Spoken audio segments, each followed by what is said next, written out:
Applying for benefits. So a big question is always, when should I apply? How far in advance do I have to apply? Again, I'm going to mention we're open. The fund office is open. You can come into the Chicago office or the Lisle office in order to apply. The Chicago office takes appointments Monday through Friday for pension applications. The Lisle office takes appointments on Tuesdays and Thursdays for pension applications. You also do not have to come in person. You can mail in or even email in your application. Okay. A lot changed as a result of the pandemic. We never used to take an emailed application. I suppose you could even fax if you still have a fax machine. You can fax in your application.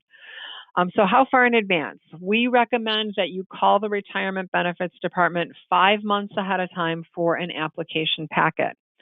We recommend that you submit your completed application approximately 4 months in advance of the date you want your pension to start.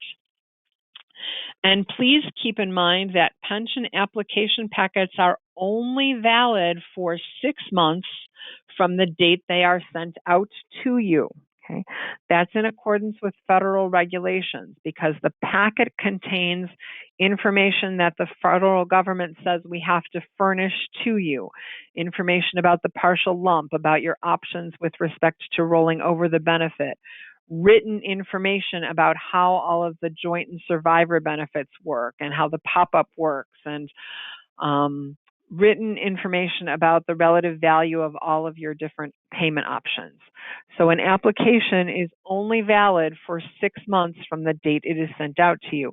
July is going to be a really busy month. That accrual rate jumping from $100 to $125 has made July probably turn into the biggest pension start month in the history of the plan.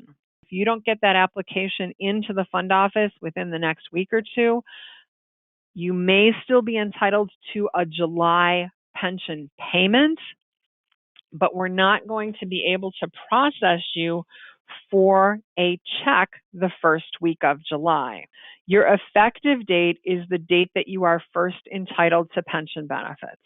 So to be entitled to July pension money, the absolute deadline for your filing your application is the end of June. Okay, so let me say that again. In order to be entitled to July pension money, your absolute filing deadline is the end of June.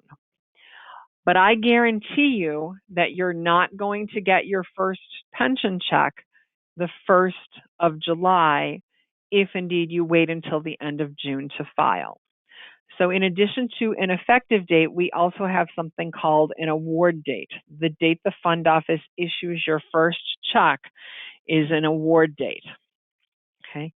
If your award date is later than your effective date, your first check is going to include any retroactive payments that may be due to you. So for example, you apply for pension at the end of June. Say you come in on June 20th and you turn in your pension application, you have everything completed and you're entitled to July pension money because you file in June.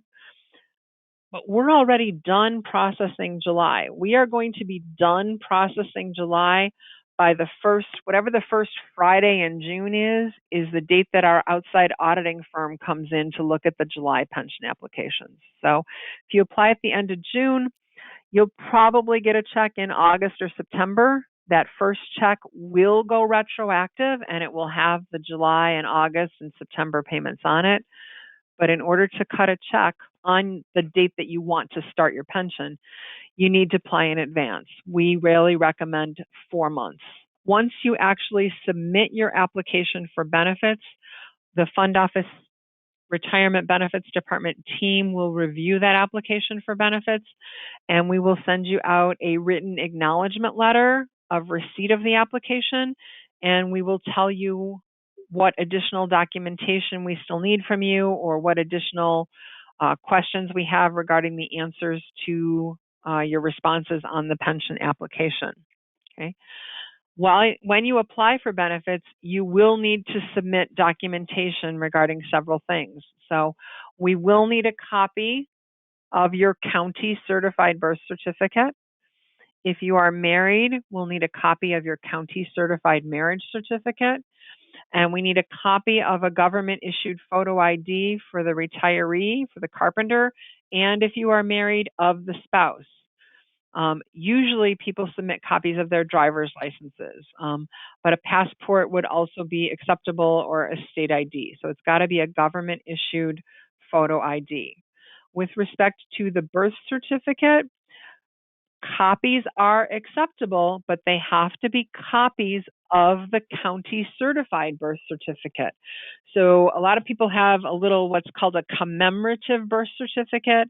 It came from the hospital. It's got cute little footprints on it, like they took imprints, ink imprints of your feet when you were born. That is not an acceptable proof of birth. Okay, it has to be the county certified birth certificate. The same thing with the marriage certificate. A copy is fine, but it has to be a copy of your county certified marriage certificate.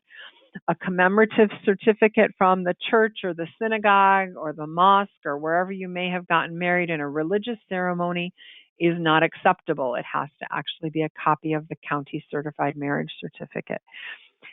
If you are going to make an appointment to come into the pension fund office to turn in your documents, if you bring your original documents with you, we will copy them in the fund office and we will give your original documents back to you right there while you are in the fund office with us. You don't have to leave them with us or anything. You'll get them back that same day, but that means you won't have to go looking for a copy machine or making copies on your printer at home. Payments, your monthly pension payments are paid monthly on the first working day of the month.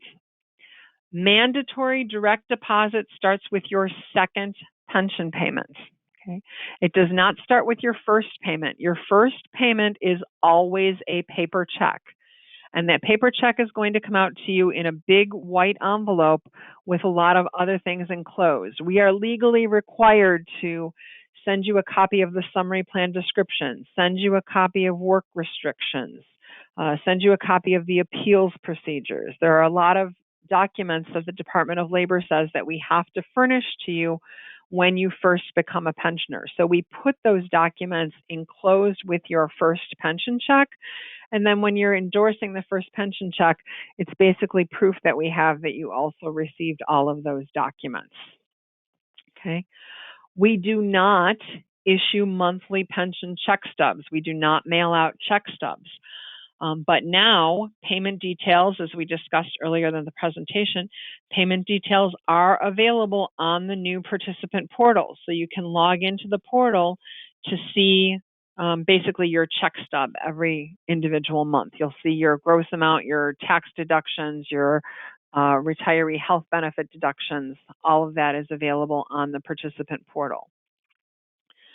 Part of your pension application is a federal tax form. Your monthly pension benefit is federally taxable. We talked about this earlier in the presentation. So you will need to fill out a federal tax withholding form to let us know whether or not we are to hold federal taxes from your pension check, or if you're going to handle those yourself with the IRS. If we are not withholding, you should talk to your tax advisor because you may need to file quarterly tax returns with the IRS. Again, we're not tax advisors, so please talk with your tax advisor. And then this last bullet is basically just everything I mentioned earlier. We are required to send out with your first pension check these different items that we have to send out to you. They are part of the handout packet, these federally required documents. In the handouts, in the pension handouts, they're pages about page 38 or 39 to page 44 or 45. They're right in that area of the handouts.